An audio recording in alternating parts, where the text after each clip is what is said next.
नमस्कार, दिन भर की बड़ी खबरों में आपका स्वागत है। मैं हूं आपके साथ मानसी। आज इस बुलेटिन में बात होगी राहुल गांधी के बीजेपी पर वार की सवालों में आई चुनाव आयोग की।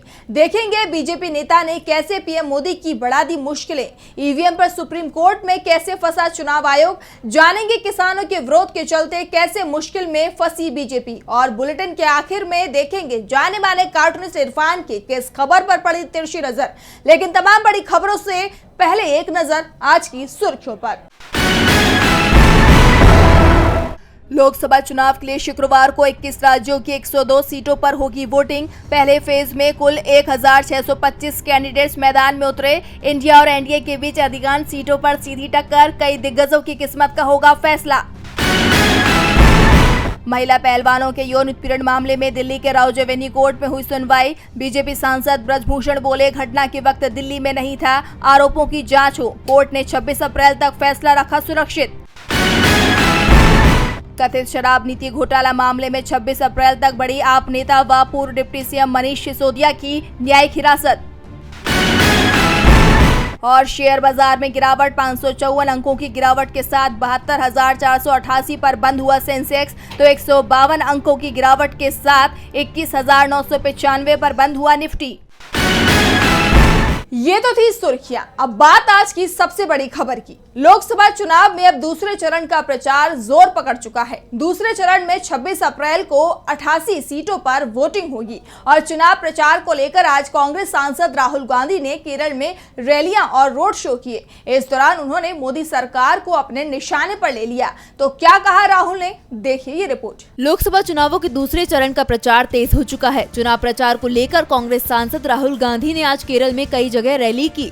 इस दौरान कन्नूर की रैली में राहुल ने बीजेपी पर हमला करते हुए कहा कि अगर कोई बीजेपी पर हमला करता है तो बीजेपी उस पर 24/7 हमला करेगी। जब मैं संसद भवन में प्रवेश करता हूं तो भाजपा सांसद मेरी ओर देखते हैं और कहते हैं ये आदमी हमें 24 घंटे परेशान करता है। उनके मीडिया चैनल मेरी छवि खराब करते हैं। मेरी लोकसभा सदस्यता छीन ली गई। ईडी ने मुझसे 55 घंटे तक पूछताछ की और उन्होंने मुझे सरकारी आवास से बाहर निकाल दिया। जबकि केरल के मुख्यमंत्री के साथ ऐसा कुछ क्यों नहीं हो रहा, जबकि वो भाजपा के खिलाफ वैचारिक लड़ाई लड़ने का दावा करते हैं। ये ऐसी बात है जिसके बारे में केरल के लोगों को सोचना चाहिए। इसी के साथ राहुल ने मीडिया पर हमला बोलते हुए कहा कि हमारे देश में केंद्रीय मुद्दे बेरोजगारी और ऊंची कीमतें हैं, लेकिन आप इसे राष्ट्रीय मीडिया में कभी नहीं देखोगे क्योंकि राष्ट्रीय मीडिया पर पूरी तरह से नरेंद्र मोदी का नियंत्रण है। राहुल ने कहा कि हम भारत के सभी गरीब परिवारों की एक सूची बनाने जा रहे हैं। इन सभी परिवारों में से एक महिला को चुनने जा रहे हैं। हर साल भारत सरकार रुपए डालेगी, उनके बैंक खाते में 1 लाख रुपए दिए जाएंगे। पीएम का दावा है कि उन्होंने संसद में महिलाओं के लिए आरक्षण का प्रस्ताव करने वाला विधेयक पारित कर दिया, लेकिन इसे 10 साल बाद लागू किया जाएगा। लेकिन हम सत्ता में आते ही महिला आरक्षण बिल लागू करेंगे। हम केंद्र सरकार की नई नौकरियों में महिलाओं के लिए 50% सीटें भी आरक्षित करेंगे।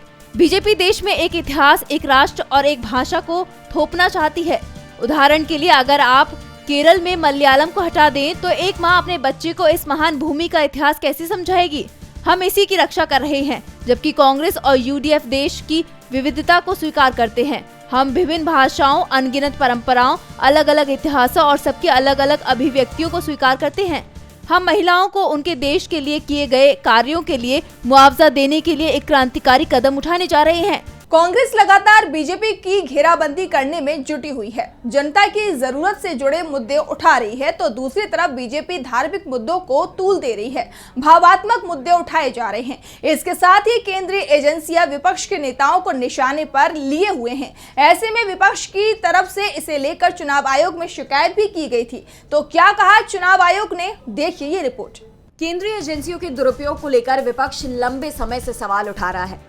विपक्ष का आरोप है कि मोदी सरकार विपक्ष के नेताओं को डरा धमकाकर उनसे अपनी बात मनवाने के लिए केंद्रीय एजेंसियों का इस्तेमाल करती है और इसे लेकर उन्होंने चुनाव आयोग के समक्ष याचिका भी दाखिल की थी, लेकिन आयोग ने उनकी इस याचिका पर कार्रवाई करने से इनकार कर दिया है। आपको बता दें कि विपक्ष ने चुनाव के समय प्रतिद्वंद्वी दलों और उनके नेताओं के खिलाफ छापेमारी, तलाशी और गिरफ्तारियों पर रोक लगाने की मांग करते हुए कई बार चुनाव आयोग से संपर्क किया था और इसे बीजेपी द्वारा केंद्रीय प्रवर्तन एजेंसियों का दुरुपयोग बताया था। और चुनाव के पहले महीने में आदर्श आचार संहिता लागू करने पर अपना रिपोर्ट कार्ड सार्वजनिक करते हुए चुनाव आयोग ने विपक्ष की इस याचिका पर कार्रवाई नहीं करने का फैसला भी सुनाया। आयोग ने कहा कि वो कानूनी न्यायिक प्रक्रिया में हस्तक्षेप नहीं करना चाहते हैं। आयोग की इस घोषणा के बाद चुनाव आयोग की निष्पक्षता पर एक बार फिर सवाल उठने लगे हैं। एक बार फिर आयोग को बीजेपी के पक्ष में काम करने के आरोप तेज हो गए हैं। विपक्ष का कहना है कि उसने कितनी बार आयोग से पीएम मोदी की शिकायत की, कभी धर्म के नाम पर वोट मांगने के आरोप में तो कभी विपक्षी दलों पर आपत्तिजनक टिप्पणी करने के आरोपों में, लेकिन आयोग ने एक बार भी अब तक कोई कार्रवाई नहीं की है, जबकि विपक्ष के नेताओं पर तुरंत कार्रवाई हो जाती है। आपको बता दें, बीते मंगलवार को चुनाव आयोग ने बीजेपी सांसद हेमा मालिनी के खिलाफ टिप्पणी को लेकर कांग्रेस सांसद रणदीप सिंह सुरजेवाला को 48 घंटे के लिए प्रचार करने से रोक दिया है।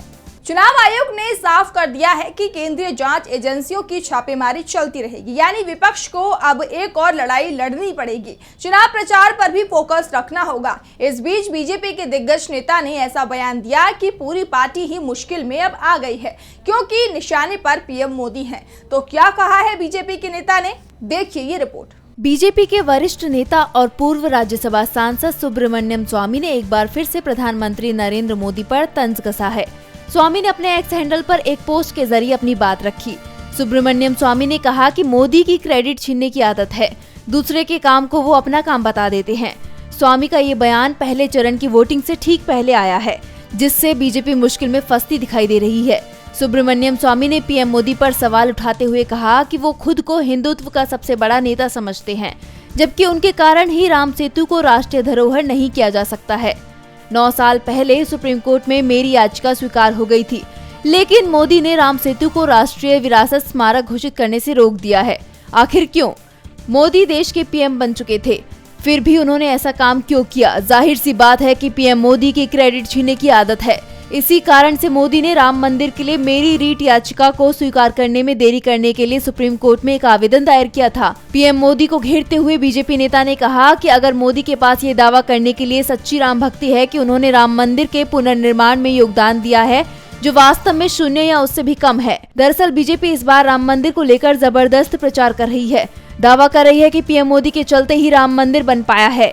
पीएम भी अपनी हर सभा में राम मंदिर का जिक्र कर रहे हैं, लेकिन सुब्रमण्यम स्वामी ने साफ कर दिया है कि पीएम मोदी का इसमें कोई भी योगदान नहीं है, लेकिन अपनी आदत से वो मजबूर हैं और दूसरों के काम का क्रेडिट छीन रहे हैं। मोदी सिर्फ क्रेडिट लेना जानते हैं, काम कोई भी करेगा, लेकिन क्रेडिट पीएम मोदी लेने की कोशिश करते हैं। बीजेपी नेता सुब्रमण्यम स्वामी के दावे से बीजेपी पूरी तरह से बैकफुट पर दिखाई दे रही है। तो आज चुनाव आयोग भी सुप्रीम कोर्ट में बैकफुट पर दिखाई दिया। कोर्ट में वीवीपैट की पर्चियों की गिनती की मांग वाली याचिका पर सुनवाई हुई। तो क्या कहा कोर्ट ने, देखिए ये रिपोर्ट। गुरुवार को सुप्रीम कोर्ट में ईवीएम के वोट और वीवीपैट पर्चियों की मिलान की मांग को लेकर दाखिल याचिका पर 5 घंटे तक सुनवाई चली।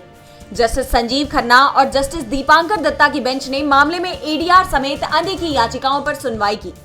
कोर्ट ने स्वतंत्र और निष्पक्ष चुनाव सुनिश्चित करने के लिए अपनाए गए कदमों के बारे में चुनाव आयोग के वकील से ईवीएम और वीवीपैट की पूरी प्रक्रिया समझी। याचिकाकर्ताओं की तरफ से पैरवी करते हुए एडवोकेट प्रशांत भूषण ने कोर्ट के सामने एक रिपोर्ट पेश की, जिसमें आरोप था कि केरल में मॉक पोलिंग के दौरान बीजेपी को ज्यादा वोट जा रहे थे। इस पर कोर्ट ने चुनाव आयोग के वकील मनिंदर सिंह से पूछा कि ये कितना सही है। इस पर सिंह ने कहा कि ये खबरें पूरी तरह से झूठी और बेबुनियाद है। हालांकि कोर्ट ने आयोग को नोटिस जारी करते हुए ईवीएम से जुड़ी शिकायतों पर ध्यान देने का आदेश दिया है। याचिकाकर्ताओं की मांग पर कोर्ट ने चुनाव आयोग से पूछा कि क्या वोटिंग के बाद वोटर्स को वीवीपैट से निकली पर्ची नहीं दी जा सकती है। इस पर आयोग ने वोट की गोपनीयता से समझौता होने का रिस्क बताया है। सुप्रीम कोर्ट ने पूछा कि प्रोग्राम मेमोरी में कोई छेड़छाड़ हो सकती है। इस पर चुनाव आयोग ने कहा कि इसे बिल्कुल भी नहीं बदला जा सकता। इसके बाद सुप्रीम कोर्ट ने चुनाव आयोग के अधिकारी से पूछा कि जब आप मैनुअल काउंटिंग करते हैं तो आप 5000 से 7000 वोटों की गिनती करते हैं। कल तो हमें 1 लाख वोट बताए गए थे, आपको इसके लिए 5 घंटे की क्या जरूरत है। इसके अलावा कोर्ट ने एक सुझाव बारकोड का भी दिया, जिस पर चुनाव अधिकारी ने कहा कि हमने अभी इसकी जांच नहीं की है, लेकिन इस चुनाव के लिए तो यह संभव ही नहीं। सुनवाई के बाद सुप्रीम कोर्ट ने मामले में अपना फैसला सुरक्षित रख लिया है। कोर्ट ने कहा कि चुनावी प्रक्रिया में पवित्रता होनी चाहिए और किसी को भी ये आशंका नहीं होनी चाहिए कि जो कुछ अपेक्षित है वह नहीं किया जा रहा। मामले की सुनवाई पूरी हो चुकी है। अब निगाहें कोर्ट के फैसले पर टिकी हुई हैं। सवाल उठ रहे हैं कि क्या कोर्ट सभी वीवीपैट की गिनती के आदेश देगा। वैसे निगाहें तो पश्चिम बंगाल में निकाली गई रामनवमी की शोभा यात्राओं पर थी और जो आशंका जताई जा रही थी वो सच भी साबित हुई है। और अब बंगाल की सीएम ममता बनर्जी ने इसे लेकर बीजेपी को घेर लिया है। तो क्या हुआ शोभा यात्रा में जिस कारण घिर गई बीजेपी, देखिए ये रिपोर्ट। रामनवमी की शोभा यात्रा के दौरान पश्चिम बंगाल के मुर्शिदाबाद में सांप्रदायिक टकराव की खबर है। दो समूहों में हुए इस टकराव को लेकर अब बंगाल में राजनीति तेज हो गई है। बीजेपी और टीएमसी आमने सामने आ गई हैं।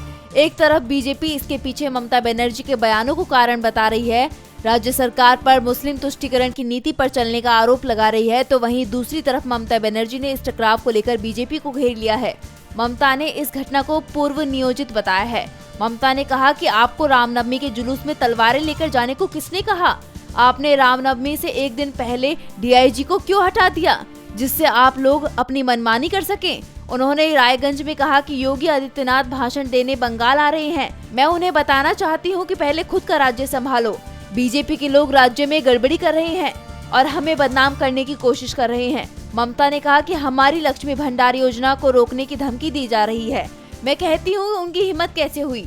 हम माँ दुर्गा की पूजा करते हैं, हम ईद मनाते हैं और इफ्तार में भी हिस्सा लेते हैं। मैं चर्च में क्रिसमस में भी हिस्सा लेती हूँ। हम सभी के साथ मिलकर रहते हैं। हमने बचपन से यही सीखा है। दरअसल ममता बनर्जी ने रामनवमी से पहले ही कहा था कि बीजेपी राज्य सरकार को बदनाम करने के लिए इस मौका का इस्तेमाल कर सकती है। धार्मिक जुलूस की आड़ में सांप्रदायिक टकराव की घटना को अंजाम दिया जा सकता है। सिर्फ बीजेपी के निर्देश पर मुर्शिदाबाद के डीआईजी को बदल दिया गया। अब अगर मुर्शिदाबाद और मालदा में कुछ होता है तो जिम्मेदारी चुनाव आयोग की होगी। बीजेपी अपने फायदे के लिए पुलिस अधिकारी को बदलना चाहती थी। अगर सांप्रदायिक टकराव का भी एक मामला सामने आता है तो चुनाव आयोग जिम्मेदार होगा, क्योंकि वो यहाँ कानून व्यवस्था की देखभाल कर रहे हैं। और ममता का ये दावा अब सच निकलता दिखाई दे रहा है। ममता ने सांप्रदायिक टकराव की घटना पर सीधे बीजेपी को घेर लिया है, तो दूसरी तरफ सपा चीफ अखिलेश यादव भी यूपी में बीजेपी की घेराबंदी में जुटे हुए हैं। आज वो कन्नौज पहुंचे थे और यहाँ उन्होंने अपने उम्मीदवार को लेकर बड़ा ऐलान कर दिया।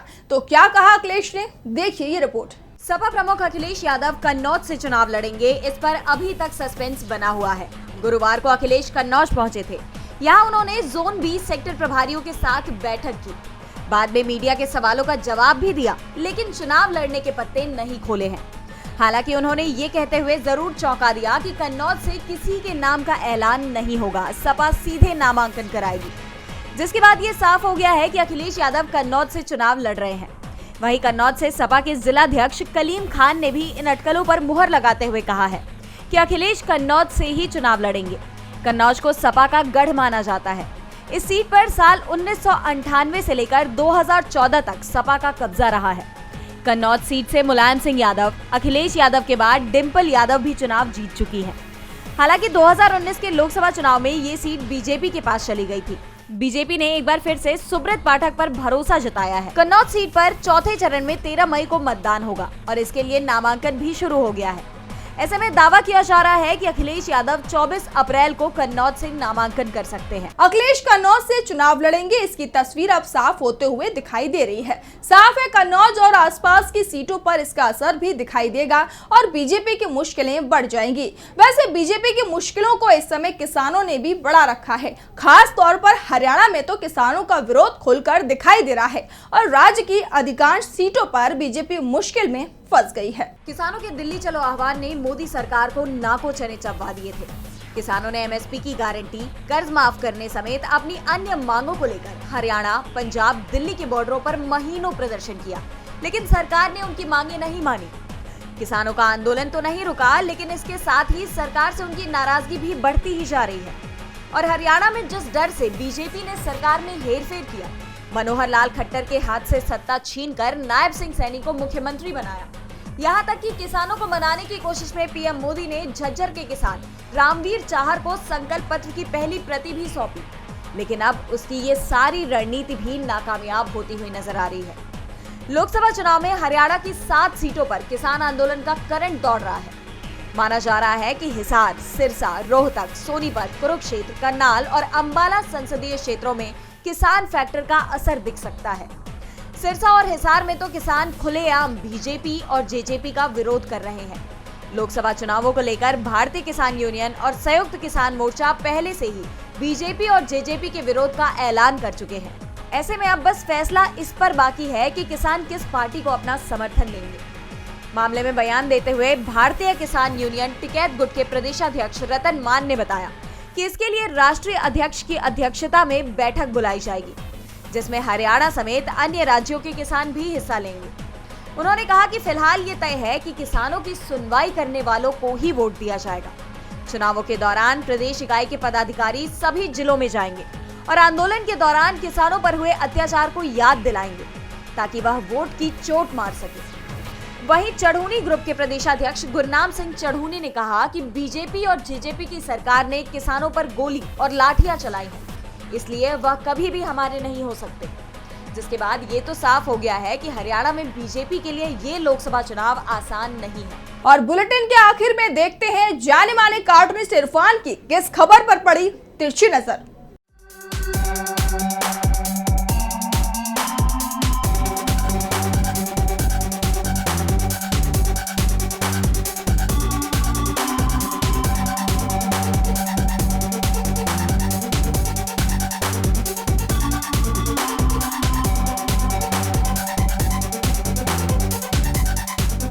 रूट पहाड़ के नीचे आ ही गया।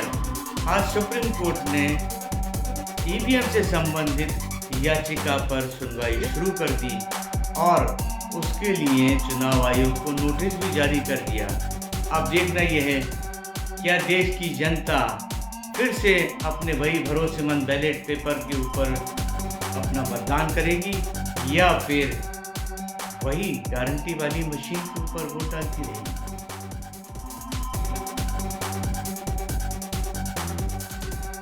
बहुत बहुत शुक्रिया इरफान जी। तो आज इस बुलेटिन में इतना ही। आप देखते रहिए डीबी लाइव। नमस्कार।